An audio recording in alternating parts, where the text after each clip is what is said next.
In the name of the Father, and of the Son, and of the Holy Spirit, one God. Amen. Glory to Jesus Christ. Christ is born. Wherever two or three are gathered, right?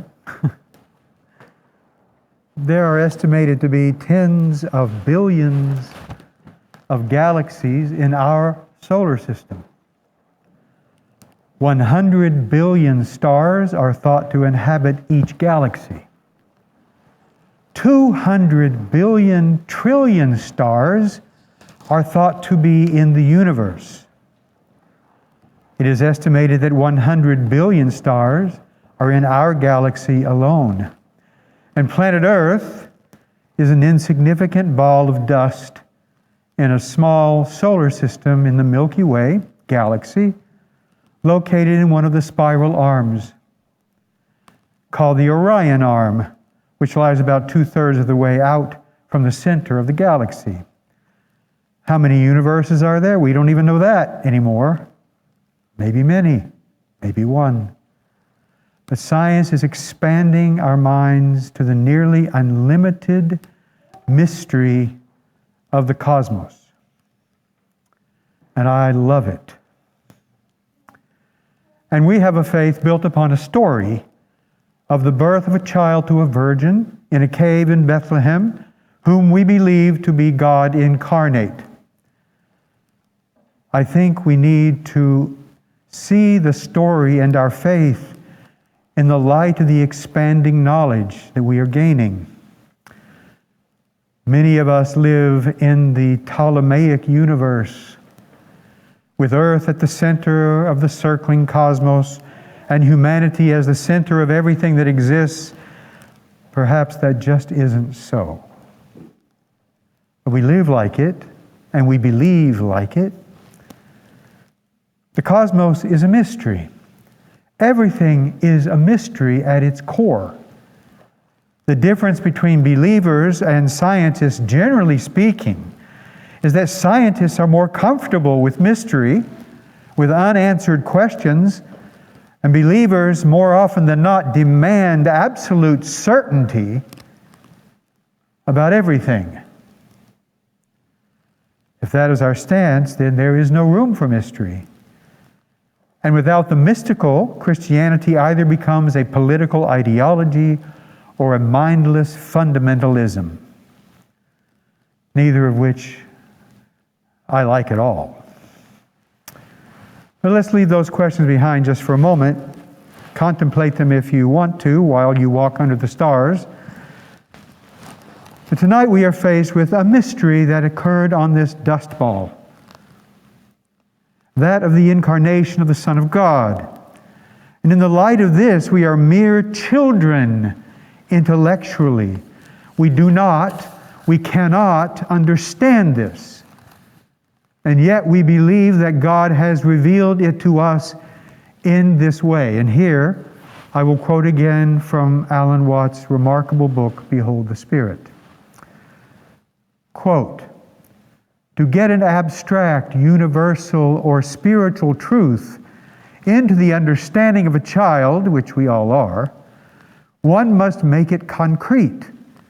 And the best way to do so is to illustrate it with a story.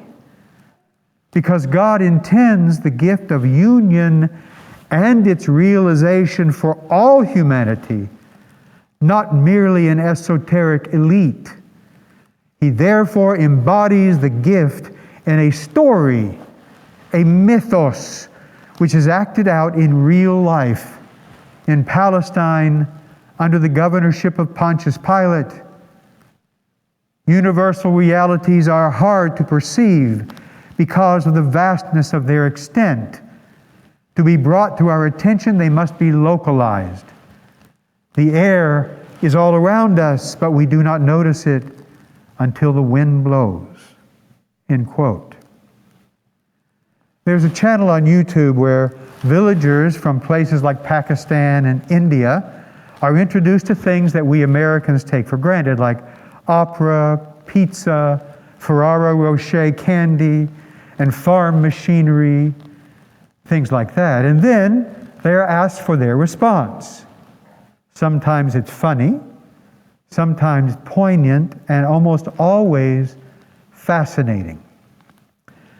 In the video I saw just the other day, the subject was, quote, "Why is Christmas celebrated?" End quote.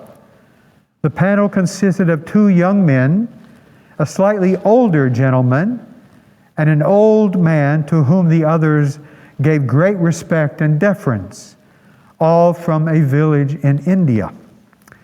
They were simple and humble people.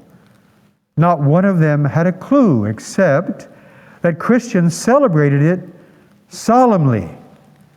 And it is a very important festival for what each one charitably called our Christian brothers and sisters.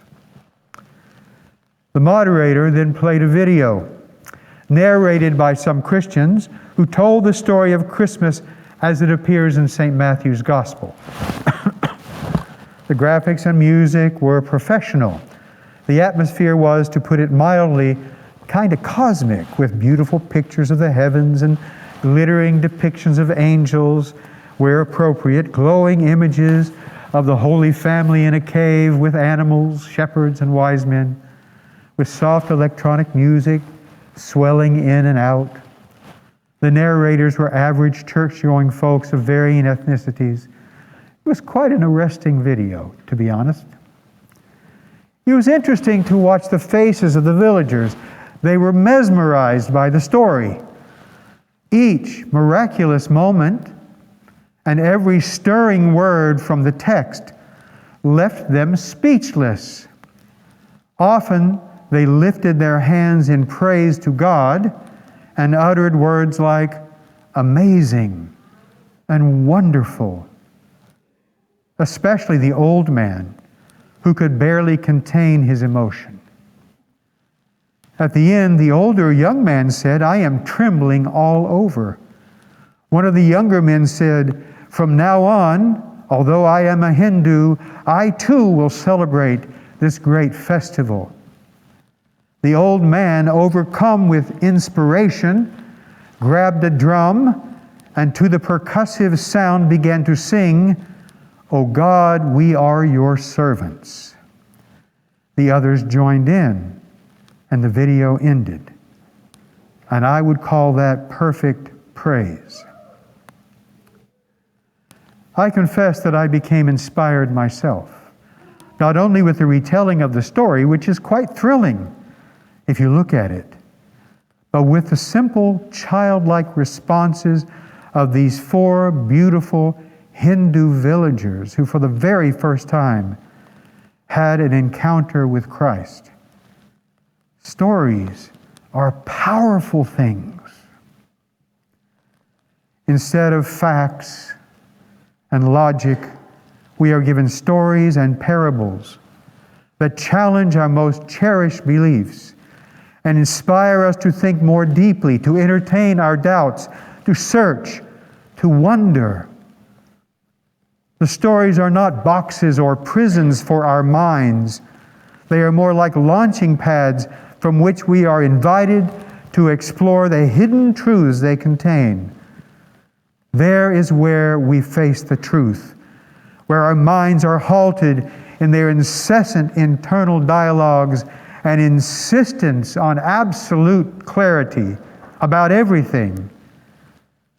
When we stop doing that, we find ourselves standing in a quiet place, awestruck, where we can contemplate God and reality as it really is, not as we think it is. And to do so is to commune with the truth, not our truth, but the truth. We need a big dose of reality, and nothing like science can give it to us. We need to stop being so arrogant. Start being humble, because we are all children. And God tells us stories because we are children. And that's the only way we can get it. In the name of the Father, and the Son, and the Holy Spirit. Amen.